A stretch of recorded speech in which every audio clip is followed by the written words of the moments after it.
Hello and welcome to the very last garden show of the season. Alan Finn here with you for the last time in 2023 here in Boyles of Killorglin, and I've been joined by our gardening expert of the year. Congratulations, you've just won an award. Gardening expert of the year, Miguel. Thank you. You won't be coming anymore. No. I won't be coming anymore. You're fired. So here we've gotten to the last show. We've had so much over the last couple of months, and I really hope you've all enjoyed listening and, of course, watching to it. But we are now going to be taking our winter break until February. So we've got the 3 hard months of winter ahead, Miguel. And as you've always said, there's always stuff to do. Last week we were touching on making sure that you clean all your tools and you top dress and all that sort of stuff. But now we're going to talk about some specific things that people should be doing over the winter. And also, as always, you've got some colour as well. Always so colour. There's loads of stuff. Always colour. Yeah.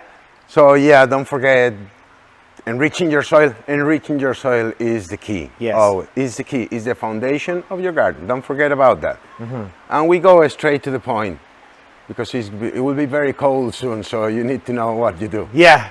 What to do. So what we're going to talk about is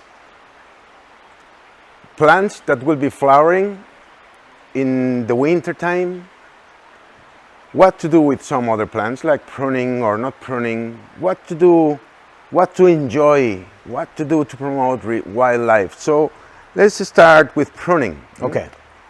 Winter is a good time for pruning certain plants that normally when they are dropping their leaves, they are dormant. Okay. Well, normally no, they are dormant. They are dormant. The good time is the best time for to play with those plants because they don't feel anything, like they're lit with anesthesia or something. Winter is their anesthetic. Yeah, exactly. So let's talk with the most popular one that I suppose everyone would kind of be looking at, and that is your roses. So, fruit trees, berries, but roses. Yeah. What can we do with roses? Let's say you come here and buy this rose here in the pot now. Okay. You have a few options. You can put it on the ground now, but you can just leave it in the pot if you want for a while. When it drops the leaves, what you do is, well, it depends on the rose. That will be another program. Okay, absolutely. Yeah, we've gone through the but we different go types to of roses. hybrid tea or floribunda. If you want to bring them down, just find 2 or 3 decent buds that are showing and go. Okay. Try to keep the shape. Get out of the cross branches. You can play with the rose. There's no problem with that. Mm-hmm. Then, the cutting, very sharp secateurs. Okay, you have to make sure the secateurs Make is sharp. sure that they're very sharp, because if they are not sharp, you've been working with them in hardwood or something. Mm-hmm. What they're going to do instead of cutting is smashing the branch. Yeah, right? yeah. That will kill that branch. The entire branch. The entire branch, or a big chunk of it. Oh wow, okay, so that's massive. Be careful. Yeah. Another thing, the angle. Don't cut in straight. Flat. Yeah. Cut on an angle that the angle goes the other way to the closest bud. So this bud here on the right, the angle has to be to the left. To the left, yeah. So it has to be opposite to the water. It won't go through down that on top of the bud, yeah. Right? It will go to the other way. You can hard prune it as you want, but always try to find a couple decent bulbs. And you're talking about just the little growths or the bumps at the side. Is yes. that really what you're talking about? Yes, Miguel, exactly. You have to have a look at them. Yeah. Well, buds, I call them buds, but they are actually not yet. Not yet, We could find something, but there, see this is a difference in color. Yeah. And you can see it's not a thorn. I nearly call it a knuckle. It kind of looks like a little knuckle, a little nudge. Yeah, well, it's just like a small that. nudge. Yeah? So sometimes you have to have a decent, good look to see them. Mm-hmm. But you have to select good too, that you see that, because the plants, when they struggle, those things, they go dry. That's when they dry. And they won't develop. So you just select 2 and do the cutting. Always keep a shape. Try to keep a shape. See, this one has 4 branches. Maybe you can get rid of this. Yeah, it's because going it's straight up shooting in the middle. Yeah. But that will tell you, the plant will tell you, you see them better actually when there's no leaves on them, of course. And if you want to keep it in the pot, what you have to do is take it out of this pot, get the compost, shake, clean it well, clean the roots well. Give it a decent clipping to the roots, not very hard. Clip the roots, put it in new compost, and leave it over winter. So when they awake, they'll have nutrients, fresh compost. And then you can transplant it if you fancy in the spring. Yeah. Right?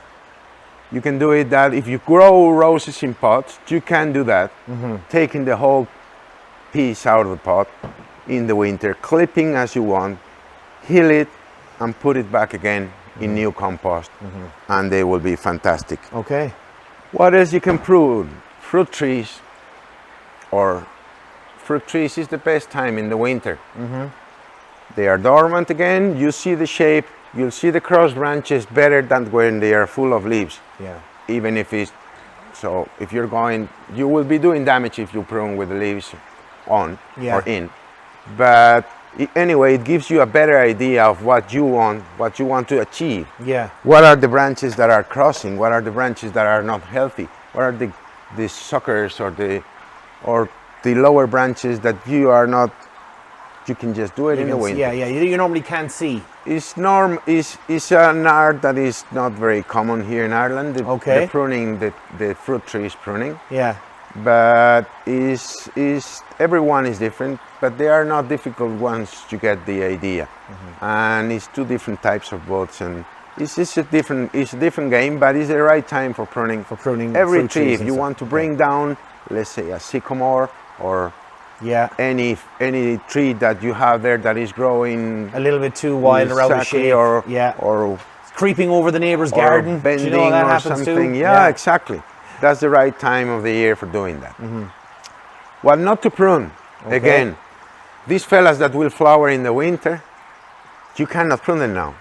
Because you will be killing all the future flowers. So we've got a couple of plants here that are flowering. Few plants that flower during the winter. So tell us a bit about them. So we always have talked about hellebores. Hellebores, we should have another one here, an earlier flower. Oh yes, we featured that one a few weeks ago actually. Yeah. We have several varieties of those fellas that they flower from late November, October, November till well into March. Yeah. They are very good for these bees that are lost around. Right, the solitary ones that are days, just kind of but I just looked at, they're just so dainty. Like even these ones here, they're not as kind of colorful, but yet they're still well, again, flowering. it's different varieties. Some of them are more colorful than others. Normally the later ones are not very colorful. Well, that's because I suppose the sunlight will probably give them a lot of the. Well, I'm actually not sure, but I will say so. The hardier the weather, the less spectacular the flowering. In terms of color, but they are very good plants, very good landscaping plants for structure, for promoting wildlife, to have a little bit of color in the winter. But we have many more. See, the skimias that people buy for Christmas. You won't have flowers till March or April, but you'll have the berries. The beautiful red berries. The really little berries there. That will give you a little bit of color as well. Absolutely, it's not bad it's a beautiful little one. So you can go out and enjoy those early flowering plants. Sarcococca. Now this one, it's Christmas box is the English name given to it, the Sarcococca. Now this is a very kind of a limey green, but you're going to tell me it's going to go a couple of kind of shades darker and kind of come out with some berries? This one it probably needs a little bit of food. It's yellow. It's a little bit yellowish. The leaves should be darker. And it have a very nice flowers, white flowers in the winter. They're good for pollinators as well. Some of them have berries. They are not very eye-catching, see? But they will give some food for. But we were just saying as well that, before we started, that the one thing people kind of need at this time of year is the green. While during the summer it's all about getting your colours, but right now during the winter it's different shades of green, isn't it? So that is true. You have to. Well, I always say that you can always have a few flowers in the garden, but there is a certain moment that if you have a perennial garden or an annual perennial garden, you'll find that everything is gone and you have nothing there. And it's always, I'd always said that you need a structure in terms of evergreen plants around to give that garden a constant structure. And those greens that you don't like in Summer. You love them you in the will winter. love them in the winter. And if they have early flowers, you will like them more. Yeah. And it make you go out, make your the head a little bit, your cyclamen. Well, you see, when you add the colour of the cyclamens and even your heathers, which are all very low, you've got, again, you talk about that structure. These could be very low colour, and then having a dark green or light green background, it's stunning. You can have autumn, winter, or pure winter heathers scattered around. You can have early bulbs that start, even daffodils that start in Christmas. Okay. The early ribbon, whatever his name Different is, ways, like okay, yeah. is one or two that are. So it's always something to do. It's always some color. It's always something you can plant. These fellas, they are very good for winter. They are very good for wildlife as well, for early. Yeah, because that's another huge thing over the winter, is to think about the wildlife. Now, I have to talk about this eye catcher. I can't not ask you anymore. And for any of the listeners, it's the most brightest purple berries I have ever come across. I've never seen this one before at all. Tell me about that plant you have in front of you. So that's a calicarpa. Calicarpa. And it will lose the leaves soon, but the berries will stay there. Wow, it's over so the bright winter. and purple. And they are a wonder by itself. Right? The color, the brightness of the color of the berries is I'm sorry for the people that cannot see these. Yeah, absolutely. Because they're like glow in the dark little balls, like a. Yeah. So that again will give you some color. Yeah. It doesn't necessarily need to be flowers, but it could be berries. Could be berries, the berries exactly. We were talking about the last week of the hollies. Holly, yeah. And some more that have some berries that stay over the winter. And it will give you something to break the. Do you know what? It is darkness. The darkness, yeah, and that's a lot, because you did mention before we kind of started as well that you want to talk about people to enjoy the winter and enjoy, because people think that it's just a time of dormancy and it's a kind of, things are dying off, but there's still loads of colour and loads of stuff like that. The prosmia you have as well. You get a truck full of manure and you have a few, get the shovel and the coal, you don't need to heat the house, it will be warm enough. So it's plenty of things you can do. And again, garden is healing. It has a purpose. It's not only the beauty that relaxes you, but the actual being outdoors. You get 3 coats, 3 whatever you need. Yeah, put on an extra couple of layers. It's better than extremely extremely hot that you cannot take off any more layers. True. Right? Yeah. So you put a decent gloves, get out, and you see a few minutes after you start taking off layers, the first one, the second one, you start sweating, and you come back relaxing. There's plenty of wildlife there. There's plenty of birds. It's a good time of the year as well for giving them a supplement. We talk about that. If you promote birds, it will be more type of wildlife around. Absolutely. So you've got some bird tables there behind you, Miguel, as well too. And with the wildlife, and especially on those kind of frosty mornings, where the birds can't get at it. Maybe your flowers are gone out of seed, and just having another little thing like this, putting it out on a bird table. Again, you'd be amazed at what sort of wildlife comes into the garden. Attracts plenty of things. Well, talking about promoting wildlife, is plenty of things you can do in the winter to promote this wildlife.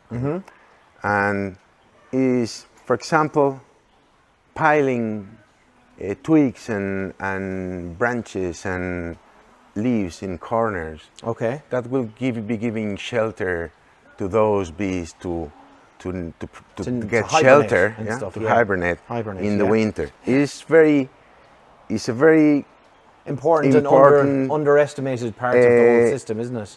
The compost heaps, leave the compost heaps.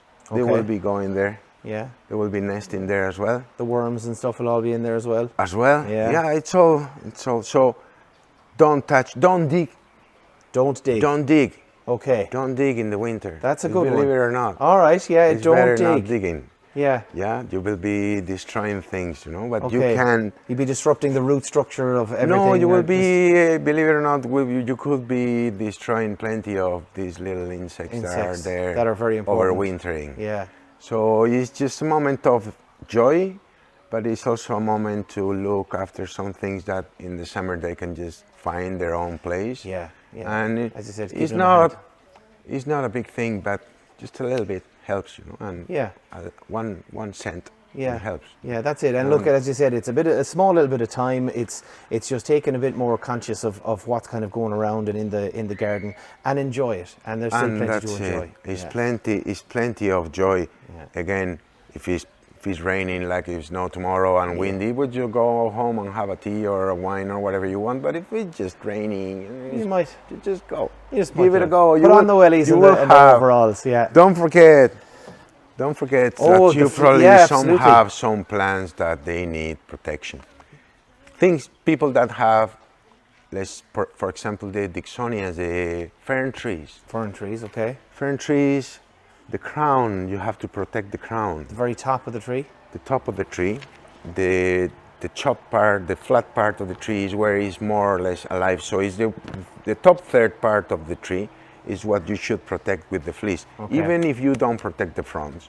If you protect the crown, the top, Okay. that will be saving that Yeah. that tree, that fern tree that has been growing for many years, and Okay. that frost can From kill any it. hard frost, yeah. So whenever the hard frost comes Same. out, come in, get some fleece, and even just ask your Just garden exactly. It's not. You don't need to wrap around the whole Yeah. thing. Just Don't cover wrap it like a Christmas present. I need Yeah. plenty more plants that are half hardy, that they normally survive here in this weather because it's a mild. Ireland has a mild winter. Mild winters. They're not very extreme. But last year, some of the half hardy plants, most of the half hardy plants, died. Yeah. You could prevent that with a little bit of fleece. Okay.